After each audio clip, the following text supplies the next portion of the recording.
Kemudian ada 4 macam reward menurut perspektif humans.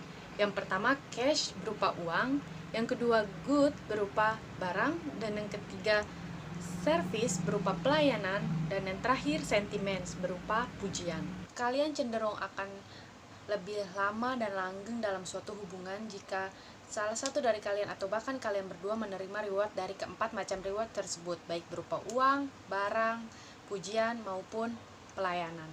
Tapi sebaliknya, jika reward yang kalian beri lebih dari reward yang kalian terima, kalian cenderung akan meninggalkan bahkan tidak langgeng dalam suatu hubungan tersebut. Dan ada 4 proposisi dalam pemberian reward menurut humans. Yang pertama, proposisi sukses, yang kedua, proposisi stimulus, yang ketiga, proposisi value, dan yang terakhir, proposisi deprivation atau satiation.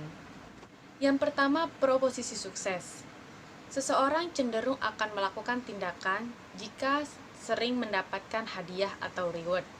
Contohnya, kamu menyuruh adikmu untuk terus belajar, karena dengan belajar, kamu akan memberi reward, yaitu berupa coklat.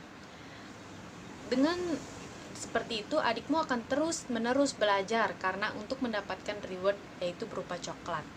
Dengan hal ini, orang cenderung melakukan tindakan secara terus-menerus jika terdapat short interval antara tindakan dan reward. Contohnya, kamu menyuruh adikmu untuk terus belajar. Dengan belajar, kamu akan terus mengasih coklat sebagai reward. Sehingga adikmu akan terus-menerus melakukan tindakan, yaitu belajar. Sebaliknya, jika terdapat long interval antara tindakan dan reward, maka orang cenderung tidak melakukan tindakan. Contohnya, kamu akan memberi hadiah adikmu jika adikmu belajar, tetapi hadiah yang kamu berikan akan dalam jangka waktu yang lama. Adikmu belajar sekarang dan kamu akan memberi reward 1 tahun kemudian. Adikmu akan cenderung tidak melakukan tindakan atau tidak belajar karena hadiah yang diberi cenderung lama. Tetapi pemberian hadiah secara terus-menerus mengakibatkan orang tidak melakukan tindakan. Contohnya, kamu memberikan hadiah berupa coklat kepada adikmu secara terus-menerus karena adikmu mau belajar. Lama-kelamaan, adikmu cenderung akan bosan dan tidak akan melakukan tindakan belajar lagi. Karena reward yang diberikan secara penerus-menerus akan menimbulkan kebosanan. Kemudian, humans memberikan solusi atas permasalahan ini, yaitu solusi yang diberikan oleh humans adalah intermittent reward, yaitu hadiah yang sifatnya tidak disangka-sangka. Contohnya, adikmu hari ini belajar, kamu hari ini memberi hadiah berupa coklat. Kemudian, kamu akan memberi hadiah lainnya, tetapi tidak kamu beritahu kepada adikmu. Besokannya atau minggu depannya, kamu akan memberikan hadiah yang berbeda kepada adikmu. Dengan hal ini, adikmu akan terus melakukan tindakan, yaitu belajar, karena hadiah atau reward yang kamu beri tidak disangka-sangka, sehingga membuat penasaran adikmu tersebut dengan reward yang akan kamu beri. Yang kedua yaitu proposisi stimulus, yaitu jika di masa lalu seseorang mendapat stimulus dan memperoleh reward atas respon dari stimulus tersebut. Contohnya, kamu menolong seseorang pada saat kecelakaan di depan kampus. Kemudian, orang yang ditolong oleh kamu memberikan reward atas pertolongan yang kamu beri, yaitu berupa pengobatan atau membantu untuk ke rumah sakit atau apapun itu. Kemudian, dalam jangka waktu 1 tahun atau beberapa bulan, terdapat kecelakaan lagi di depan kampus. Kemudian, kamu membantu orang tersebut karena kamu mendapat stimulus atau keuntungan dari kejadian kecelakaan tahun lalu, sehingga kamu mendapatkan reward dari kejadian yang dari masa lalu. Proposisi yang ketiga yaitu proposisi value.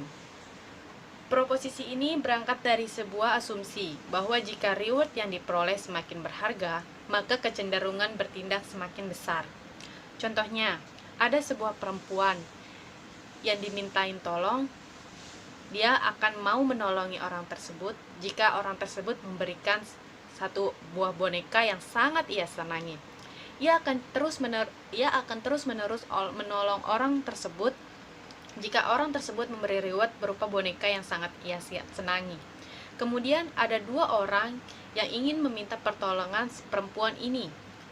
Satu orang akan memberikan boneka yang sangat ia senangi dan satu orang lagi akan memberi berlian. Perempuan yang akan dimintain tolong ini cenderung akan lebih menolong orang yang memberi reward berupa boneka yang sangat ia senangi, karena menurutnya boneka sangat berharga, dan jadi perempuan ini akan cenderung lebih menolong orang yang akan memberikan ia boneka, karena menurutnya boneka lebih berharga dari berlian. Dan proposisi yang terakhir yaitu proposisi deprivation atau satiation.